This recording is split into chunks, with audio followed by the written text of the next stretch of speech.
할렐루야. 여러분은 복된 사람입니다. 오늘 우리가 말씀을 통하여서 우리가 얼마나 복된 사람인지 우리가 은혜를 함께 나누길 소원합니다. 우리 기도하고 말씀을 나눌 수 있도록 하겠습니다. 상한 갈대를 꺾지 아니하시며 꺼져가는 등불을 끄지 않으시는 은혜의 하나님, 연약하고 부족한 저희가 주님의 은혜를 구하고자 예배의 자리에 나와옵니다. 질그릇과 같이 깨어지기 쉽고 보잘것없는 우리 인생이지만 주님, 주께서 빚어주시고 사용해 주셔서 보배를 담는 귀한 그릇 되게 하옵소서. 이 시간 말씀을 통해 상한 마음들이 치유를 받고 깨진 마음들이 다시 붙여지며 모든 문제 있는 삶마다 회복되어지는 은혜를 더하여 주옵소서. 감사하며 예수님의 이름으로 기도합니다. 아멘. 저는 현재 이 언더우드 신학교에서 설교학 교수로 가르치고 있습니다. 제가 설교학 교수로 가르치며 설교학 강의를 하고 있는데 지금 이제 두 분이 박윤영 권사님과 우리 김정수 전도사님이 이제 설교학 수업을 듣고 있습니다. 근데 우리가 이제 월요일 날 이제 숙제 프레젠테이션 발표가 있습니다. 그래서 학생들에게 서론에 대한 발표를 위해서 복된 사람이 무엇인가에 대해 리서치를 해와서 발표를 하도록 시켰습니다. 근데 여러 명의 학생들이 발표를 하는데 그 중에 한 명의 학생의 발표가 제 마음과 귀를 사로잡았습니다. 그래서 그분이 나누었던 이야기를 좀 더 여러분들에게 함께 나누길 원합니다. 그분이 이 복에 대한 숙제를 하기 위해서 서론 발표를 위해서 집에 돌아가서, 이분은 자녀가 두 분 있는 분입니다.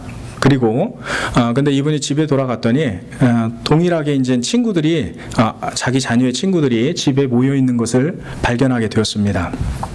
그래서 숙제도 할 겸 그 아이들도 다 유학생들인데 그 아이들에게 한번 물었다고 합니다. 도대체 너희들은 복이 무엇이라고 생각하니? 그랬더니 아이들이 일목요연하게 다 동일하게 이렇게 이야기했다고 합니다. 영주권 받는 거요. 영주권 받아야 이 미국에서 합법적으로 일도 할 수 있고, 우리 장학금 받고 학교도 갈 수 있고, 우리 또 여기서 잘 정착도 할 수 있잖아요. 여러분들 이 말을 듣고서는 얼마나 가슴이 찡했는지 모릅니다. 왜냐하면 저도 영주권 없이 오랫동안 살았고 불편한 일들을 너무 많이 경험했기 때문에 이 영주권에 대한 이 문제가 얼마나 갈급한지를 너무나 잘 알고 있기 때문에 너무나 많이 공감할 수 있었습니다. 세상 사람들에게 물어보면 복에 대한 이 기준이 다 다릅니다. 돈이 없는 사람에게는 돈 있는 것이 복의 기준이 될 수도 있고, 건강이 약한 사람에게는 건강의 문제가 복의 기준이 될 수도 있습니다. 건강과 돈은 다 있지만 또 권력이 없는 사람에게는 권력이 또 복의 기준이 될 수도 있습니다. 이처럼 세상 사람들에게는 복의 기준이 다 각기 다릅니다. 그러나 오늘 본문 1절과 2절은 복된 사람이 어떤 사람인지, 그리고 복된 사람은 어떤 삶을 살아가는지에 대해서 우리에게 너무나 잘 가르쳐주고 있습니다. 오늘 1절, 2절 말씀은 우리에게 이렇게 말씀해주고 있습니다. 오직 여호와의 율법을 즐거워하여 그 율법을 주야로 묵상하는 사람이 복된 사람이라고 우리에게 가르쳐주고 있습니다.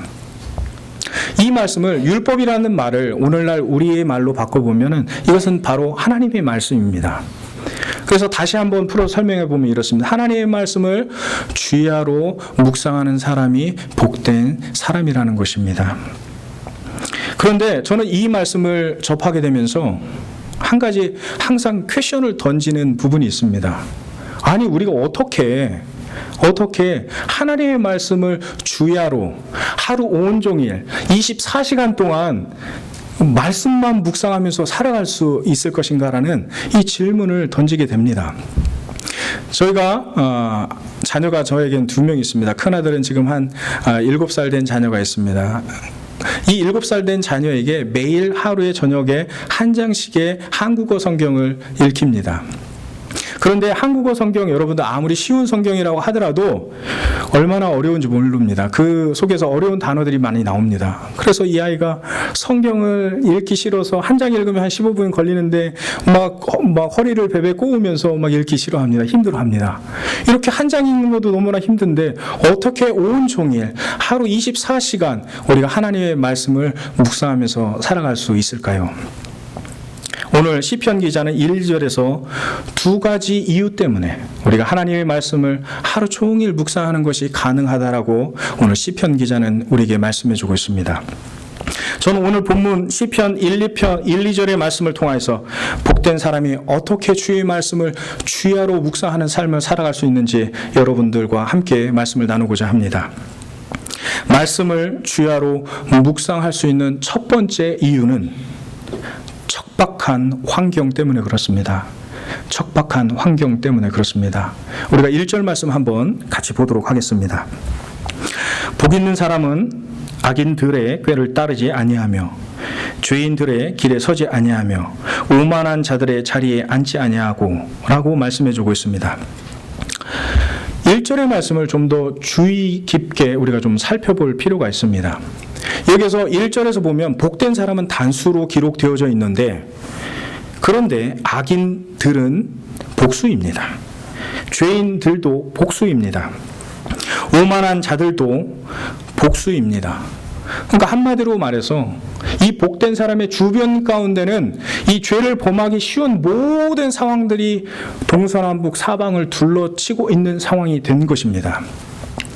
너무나 척박한 상황인 것이죠. 여러분들 한번 왕따를 생각해 보십시오. 학교에서 아이들이 왜 자살을 합니까? 주변에 있는 모든 아이들이 친구가 없어요. 모두 둘러쳐서 이 아이를 비난하고 조롱을 합니다. 너무나 힘든 상황이죠. 바로 이런 상황을 시편 기자는 우리에게 설명을 해주고 있는 것입니다. 한국에서 직장인들이 직장 생활을 하기가 너무나 어렵습니다.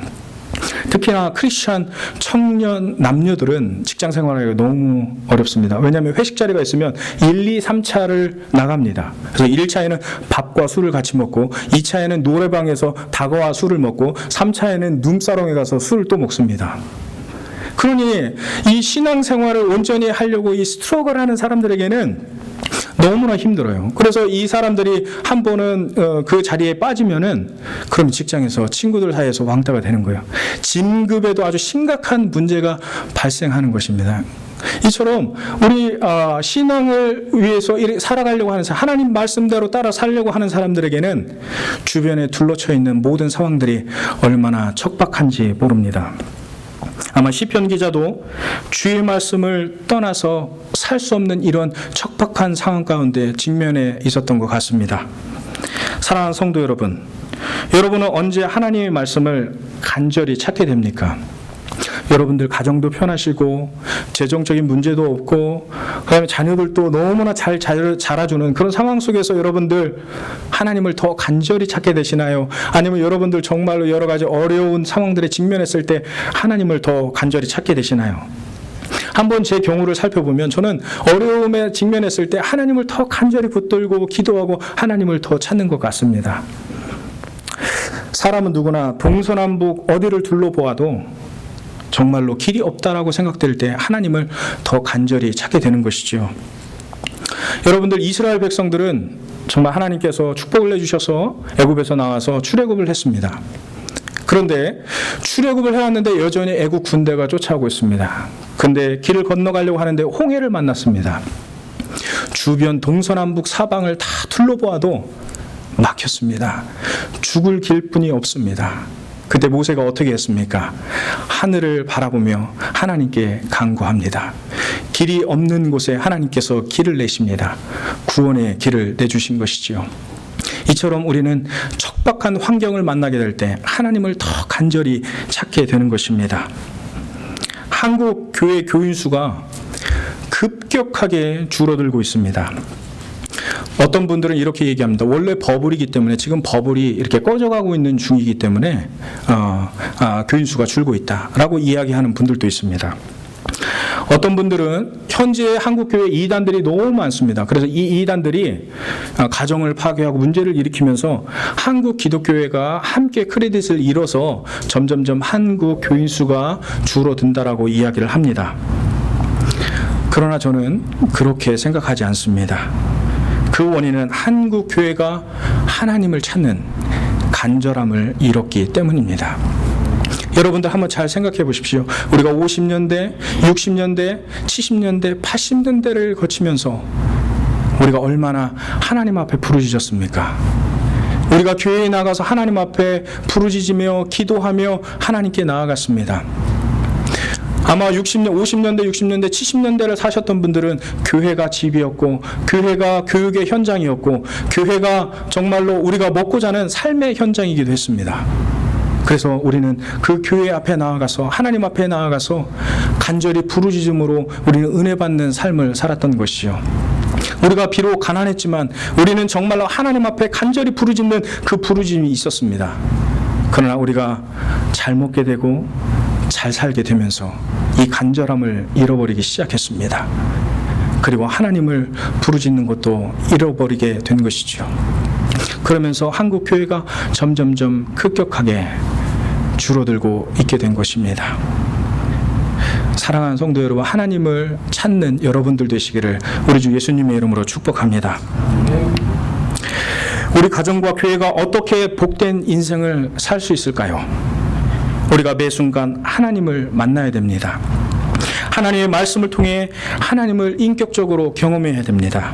기도를 통해 하나님을 만나야 됩니다. 우리 가정이 하나님의 말씀을 인격적으로 경험하고 새롭게 되지 않으면 우리에겐 희망이 없습니다. 여러분들 하나님을 찾고 하나님을 만나는 그런 복된 가정들 되시기를 축복합니다. 그런데 이 척박한 환경은 여기에서 끝나는 것이 아닙니다. 이 척박한 환경은 점점점 더해가는 것을 볼 수 있습니다. 주변이 온통 너무나 척박한데 다 죄의 상황들로 다 둘러쳐 있는데 거기에 더해서 죄인들의 끊임없는 유혹까지 있습니다. 1절 말씀 한번 자세히 보십시오. 복 있는 사람은 악인들의 꾀를 따르지 아니하며 죄인들의 길에 서지 아니하며 오만한 자의 자리에 앉지 아니하라고 이렇게 말씀해 주고 있습니다. 1절을 보면은 죄가 어떻게 발전해 가는지를 우리에게 너무나 분명하게 보여주는 동사 3개가 정확하게 나와 있습니다. 그것은 따르다, 서다, 앉다라는 단어입니다. 처음에는 죄를 범할 생각이 없었습니다. 그러나 친구를 따라 강남 간다고 죄인된 친구를 따라서 한번 따라갑니다. 그런데 친구가 죄를 범할 때는 나는 그리스도인이야. 나는 그 죄를 범할 수 없어. 그래서 그 친구가 죄를 범하는 것을 그냥 멀리서 지켜만 봅니다. 그러다가 어느 순간 우리 자신도 그 죄 가운데 함께 앉아서 죄를 공모하고 죄를 범하는 우리 자신들을 발견하게 됩니다. 죄가 어떻게 발전해 가는지를 바로 1절 말씀은 우리에게 보여주고 있습니다. 하루는 뱀이 여자에게 찾아와서 이렇게 묻습니다. 하나님이 참으로 너희 동산 모든 나무의 열매를 먹지 말라 하더냐? 여자가 대답합니다. 먹지도 말고 만지지도 말라고 말씀하셨습니다. 뱀이 다시 유혹합니다. 너희가 선악과를 먹으면 눈이 밝아져 하나님과 같이 될 수 있다라고 합니다. 처음에는 이 여인이 사단의 유혹에 따라만 갑니다. 그러다가 아마 고민을 했을 것입니다. 뱀의 끊임없는 이 유혹 속에서 고민을 했을 것입니다. 하나님의 말씀이 기억도 나서 두려워하기도 했을 것입니다. 그러나 선악과를 계속 보는데 보암직도 하고 먹음직도스러웠습니다.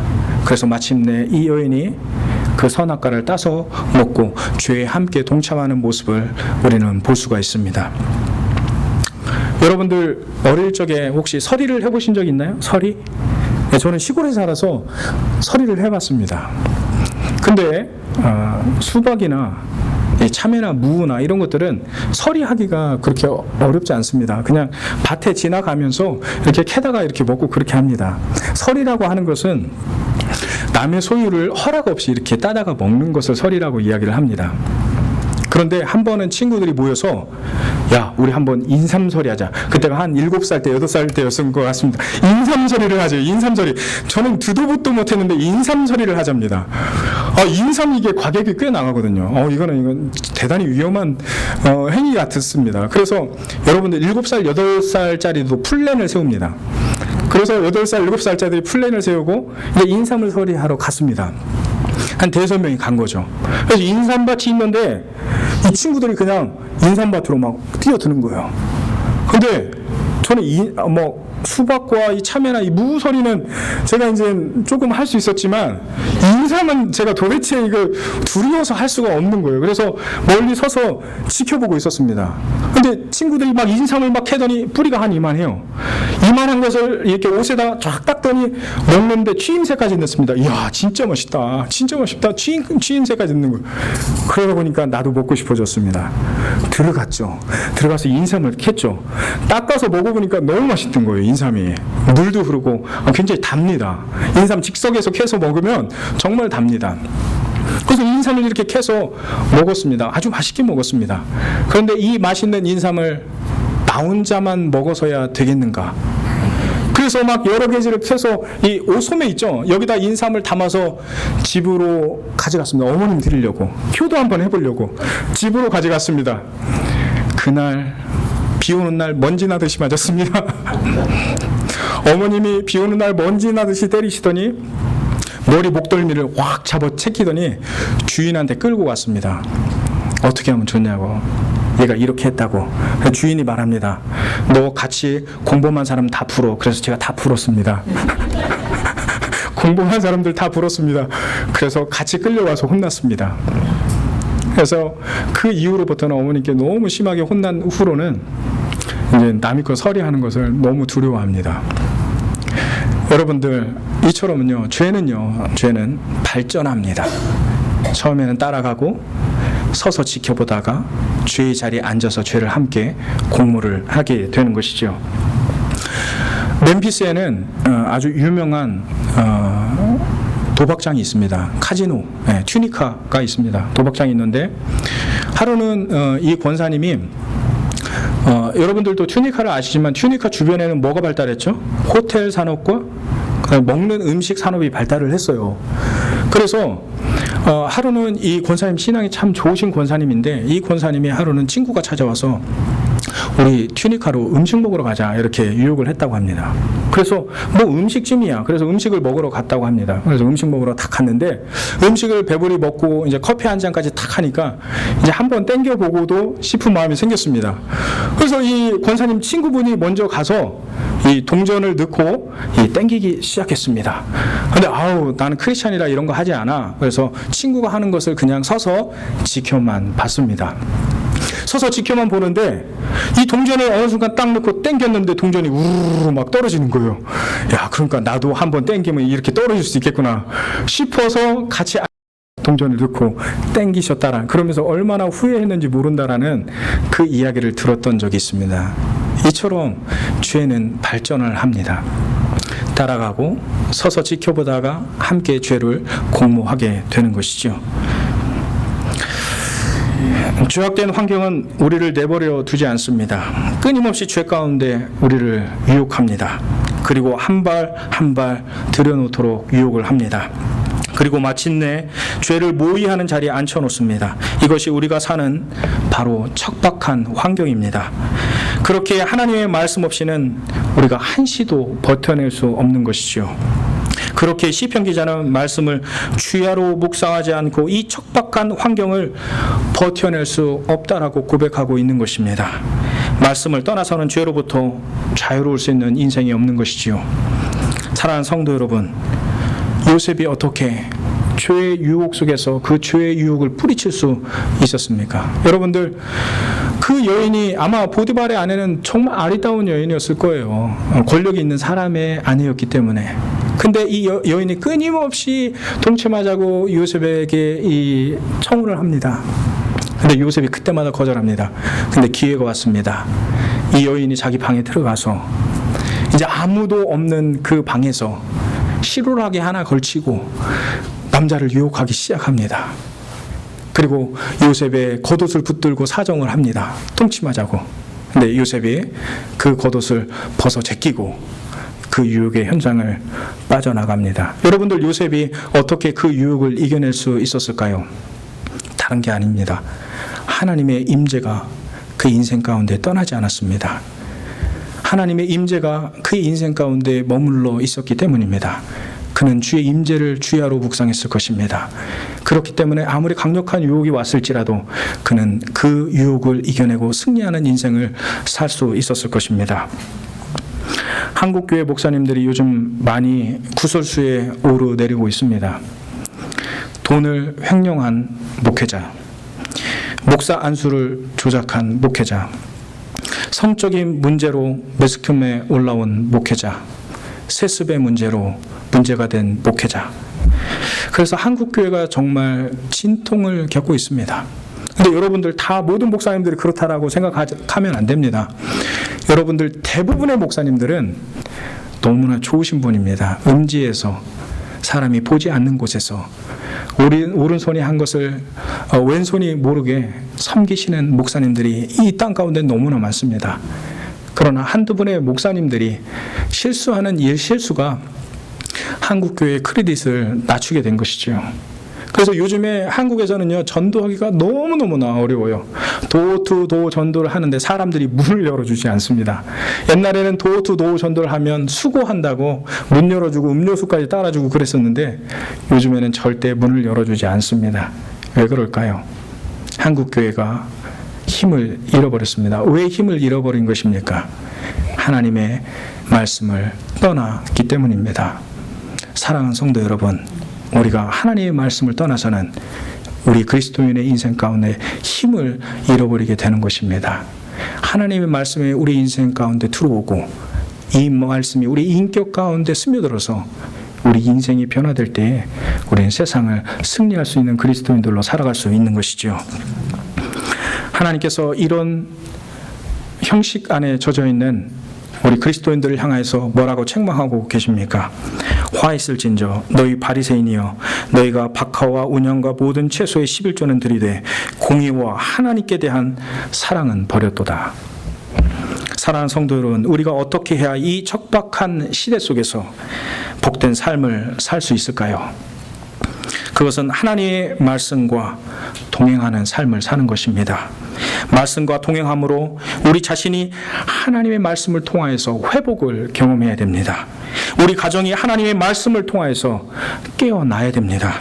우리 교회가 하나님의 말씀을 통하여서 영적인 부흥을 경험해야 합니다. 사랑하는 성도 여러분, 세상의 영적 상황이 척박하면 척박할수록 주의 말씀과 동행하시는 축복된 여러분들 되시기를 우리 주 예수님의 이름으로 축복합니다. 말씀을 주야로 묵상할 수밖에 없는 이 두 번째 이유는 말씀이 주는 즐거움 때문입니다. 우리가 2절 말씀을 함께 보도록 하겠습니다. 2절 말씀은 이렇게 말씀해 주고 있습니다. 오직 여호와의 율법을 즐거워하여 그 율법을 주야로 묵상하는도다. 이 구절은 복된 자가 악인들과 죄인들과 오만한 자들 사이에서 어떻게 승리하는 삶을 살 수 있는지 잘 보여주고 있는 구절입니다. 죄악된 세상 속에서 승리할 수 있는 가장 중요한 비결 중에 하나는 바로 하나님의 말씀을 즐거워하여 그 말씀을 주야로 묵상하는 길이라고 2절 말씀은 우리에게 가르쳐주고 있습니다. 그런데 복된 자는 여호와의 율법을 즐거워하여 그 율법을 주야로 묵상한다고 했는데 어떻게 이 말씀을 주야로 24시간 우리가 묵상하는 삶을 살 수 있을까요? 대답은 단순합니다. 여러분들 즐거우면 됩니다. 이 말씀 속에서 우리에게 주시는 놀라운 즐거움을 발견할 수 있으면 우리는 24시간 이 말씀을 묵상할 수가 있습니다. 여러분들 미국도 그렇지만 한국에서는 중고등학교를 키우는 부모님들은 이 중고등학교 아이들이 게임에 중독이 됐어요. 그래서 여러분들 하루 24시간을 게임을 하는데 이 아이들이 밥 먹는 시간도 아까워서 식사 시간에 밥을 들고 방으로 들어가서 밥을 먹으면서 게임을 합니다. 그래서 이 아이들이 잠도 안 자고 3박 4일 동안 게임을 하다가 이제 쓰러져 갖고 병원에 가서 링그레를 맞습니다. 그래서 부모가 이렇게 하다 자식 죽이겠다 싶어서 컴퓨터를 다 때려 부셨습니다. 그랬더니 이 아이가 이제 집에 들어오지 않는 거예요. 알고 봤더니 PC방에 가 있습니다. PC방에서 이제 가 있다 보니까 이 부모님이 이제 걱정이 되는 거예요. 그러다 보니까 업그레이드 돼 있는 컴퓨터를 사주면서 집에 와서 게임을 해라. 게임을 하더라도 집에 와서 해라. 그럴 정도로 여러분들 3박 4일 동안 자지 않고 게임을 하는 아이들이 있습니다. 왜 이 아이들은 3박 4일 동안 자지 않고 게임을 할 수 있을까요? 이 아이들에 물어보면 아직 기록이 다 안 깨졌잖아요. 뭐 이러면서 어떻게 이 아이들이 24시간을 묵상할 수 있을까요? 그것은 게임이 주는 즐거움이 그 안에 있기 때문에 그렇습니다. 여러분들, 제가 있었던 멤피스 교회는 대부분 70%가 이제 비즈니스를 하는 분들이었습니다. 70%가 비즈니스를 했는데 주로 하는 비즈니스가 뷰티 서플라이, 그로서리, 주유소, 그 다음에 세탁소들이 있습니다. 그래서 대부분 멤피스는 개인 비즈니스를 하시는 분들이 굉장히 많아요. 근데 그분들이 옛날을 회상을 하면서 이렇게 얘기합니다. 옛날이 좋았어. 그러면서 80년대, 90년대, 그리고 2000년대 초반까지는 이분들이 밥 먹을 시간이 없어서요, 햄버거를 입에다 물고 양손으로 캐시를 받았다고 합니다. 양손으로 캐시를 받는데 저녁 때 갈 때면 쓰레기 봉투, 큰 봉투에다가 캐시를 담아갖고 집으로 가져왔다고 합니다. 그래서 캐시를 세는데 100불짜리하고 50불짜리만 세고, 그 다음에 나머지 돈들은 아예 침대 밑에다가 처박아 놓고 그 캐시들은 아예 세지도 않았다고 합니다. 한 번은 우리 교회에서 교회 건축을 한다고 헌금을 내라고 했더니, 그때 당시에 우리가 건축을 했었는데 어떤 분이 세지도 않은 캐시를 푸대자로 들고 와서 그 헌금위원회를 세갖고 이거를 건축 헌금으로 써달라고 한 적도 있었습니다. 여러분들, 그처럼, 근데 이분은요, 캐시 버는 재미가 너무 좋다 보니까, 그러니까 직장에 나가서도 캐시 생각, 집에 돌아와서도 캐시 생각, 아내하고 밥 먹으면서도 캐시 생각, 24시간이 캐시하고 함께 돌아갑니다. 여러분들, 즐거우면은 이렇게 24시간 묵상하는 것이 가능하죠. 여러분들, 골프 좋아하시는 분들, 눈만 감으면 푸른 초장으로 나를 인도합니다. 푸른 초장 그린이 막 이렇게 눈에 펼쳐지는 거예요. 막 선한 거예요. 너무 막 푸른 초장이 막 선해서 이 마음을 뜰 수가 없는 거예요. 그리고 눈만 감으면 공이 왔다 갔다 합니다. 어떤 분은 이제 꿈속에서도 이 샷 날리는 연습을 했다가 아침에 일어났더니 아내가 막 멍들어 갖고 있는 모습을 또 봅니다. 이처럼 여러분들 어떤 것인가를 좋아하면은 이처럼 24시간 묵상하는 게 가능한 거죠.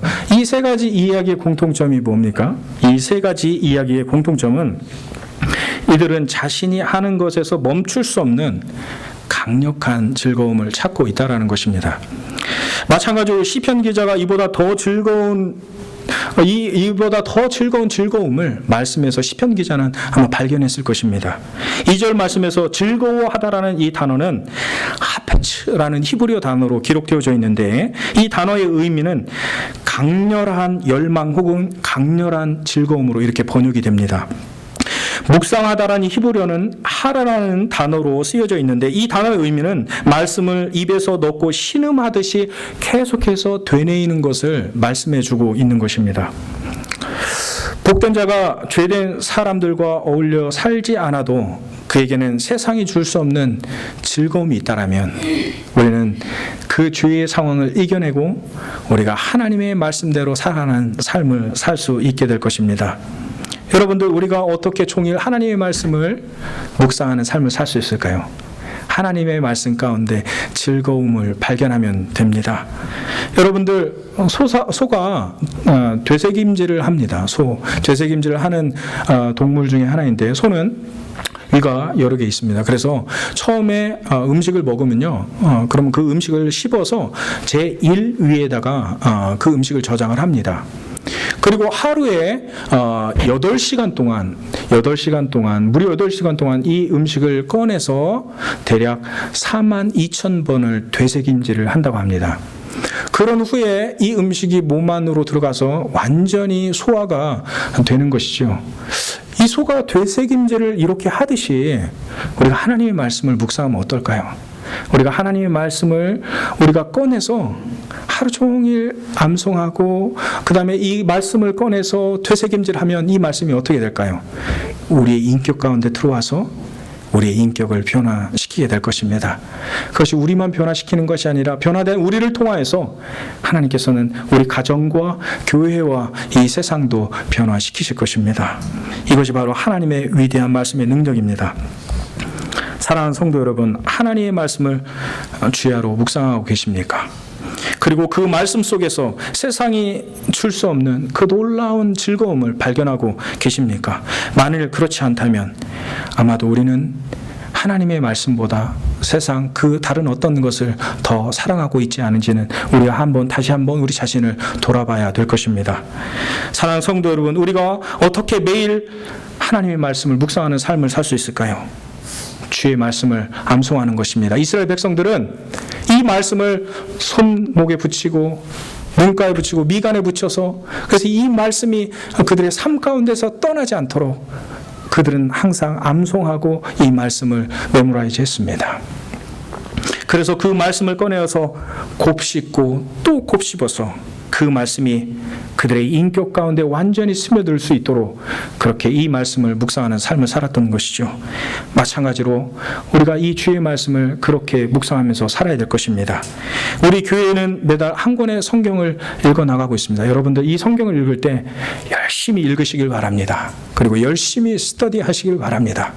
그래서 이 말씀이 우리 인생의 삶의 양식이 되어서, 이 말씀이 정말 능력의 말씀이 되어서 정말로 우리 인생을 바꾸고 우리 가정을 바꾸는 정말로 능력 있는 말씀이 되기를 소원합니다.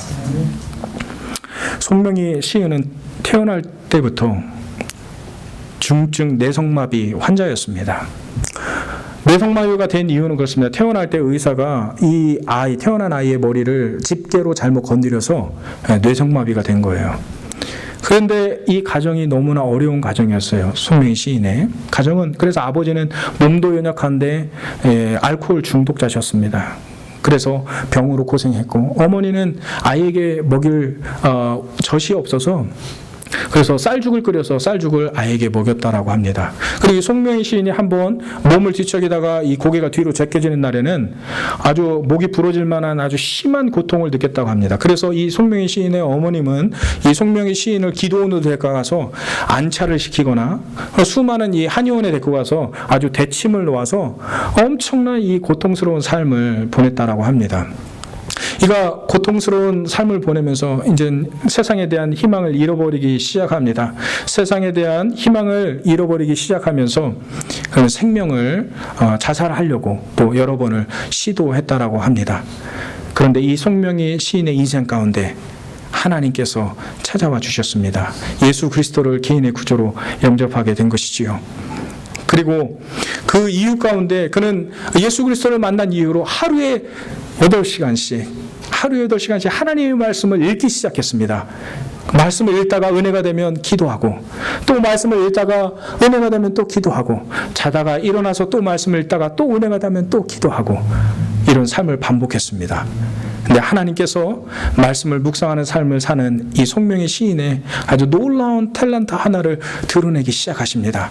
말씀을 묵상할 때마다 하나님께서 이 여인을 통하여서 주옥과 같은 이런 글들을 쓰게 하십니다.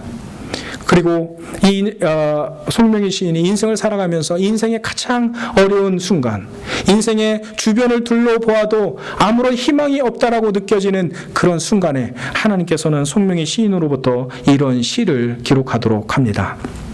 나 가진 재물 없으나, 나 남이 가진 지식 없으나, 나 남에게 있는 건강이 있지 않으나, 나 남이 없는 것 있으니, 나 남이 못 본 것을 보았고, 나 남이 듣지 못한 음성을 들었고, 나 남이 받지 못한 사랑 받았고, 나 남이 모르는 것 깨달았네.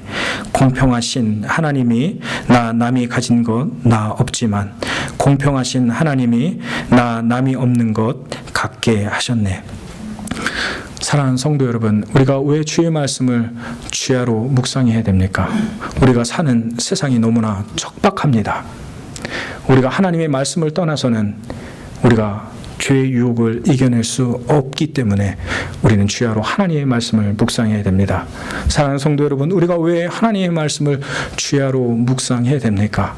하나님의 말씀이 우리 인생 가운데 주는 즐거움이 세상의 그 어떤 것보다도 크기 때문에 우리는 주의 말씀을 묵상하는 삶을 살아야 합니다. 그래서 이 살아있는 하나님의 말씀이 우리 인격 가운데 스며들어와서 정말로 이 말씀의 능력을 통하여서 세상을 변화시키는 여러분들 되시기를 우리 주 예수님의 이름으로 축복합니다. 우리 함께 기도하겠습니다. 은혜가 풍성하신 하나님 아버지, 하나님의 말씀과 동행하기 어려운 이 척박한 세상 속에서 하나님과 동행하는 복된 사람이 되길 소원합니다. 세상적인 성공보다 주의 말씀 속에서 즐거움을 발견케 하시고 날마다 우리의 삶을 새롭게 하시는 말씀을 통해 풍성한 은혜가 삶 가운데 넘쳐나게 하여 주옵소서. 하나님과 동행하는 삶이 허드슨 테일러의 모든 성도들의 참된 기쁨이 되게 하여 주옵소서. 감사하며 예수님의 이름으로 기도합니다. 아멘.